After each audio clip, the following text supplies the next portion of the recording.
Baru-baru ini, Pusat Data Nasional Indonesia kena serang ransomware, semacam virus yang bikin data nggak bisa buka. Akibatnya, banyak layanan pemerintah nggak bisa diakses dan bikin banyak orang ribet.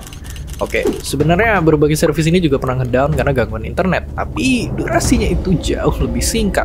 Dan dalam waktu sebentar aja, servis yang ngedown itu bisa bikin kerugian besar. Misalnya Facebook, ngedown 2 jam bikin mereka rugi triliunan. Oke, tapi kenapa pusat data bisa sampai diserang? Dan emang gimana cara kerja pusat data sebenarnya?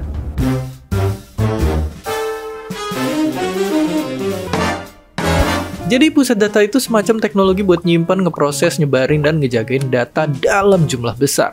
Kalau ada lembaga pemerintah yang butuh data, mereka tinggal ambil dari PDN. PDN juga bisa mastiin keamanan jaringan yang dipakai lembaga pemerintah buat ngolah data. Simpelnya gini, kalau data itu ibarat buku, PDN tuh kayak perpustakaan pusatnya. Dan tempat lembaga pemerintah nyimpen data ibarat perpustakaan cabang.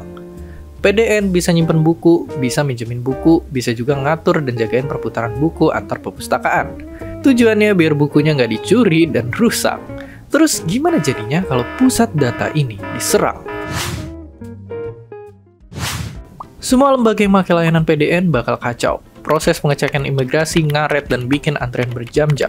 Penerima kartu Indonesia Pintar Kuliah harus input ulang data mereka karena datanya nggak bisa diakses.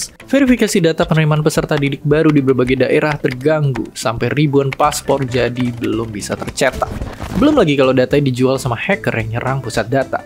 Bisa jadi data identitas kita dipakai buat ngajuin pinjaman online, nipu keluarga pakai link bodong, bahkan dipakai buat buka rekening bank yang nyimpen duit hasil kejahatan. Sebenarnya beberapa hari sebelum diserang udah ada notifikasi kalau ada upaya buat matiin sistem keamanan di PDN, tapi akhirnya kebobolan juga.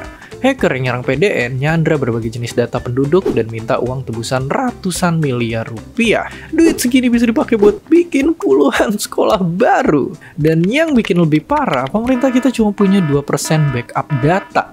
Ya, padahal mahasiswa aja bisa nyimpen banyak banget salinan draft tugas akhir.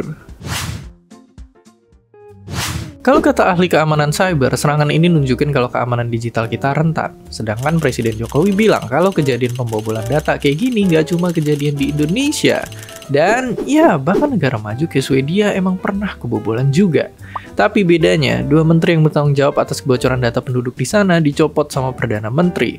Kalau menurut kalian, siapa yang perlu tanggung jawab atas serangan ke PDN? Dan seperti biasa, terima kasih.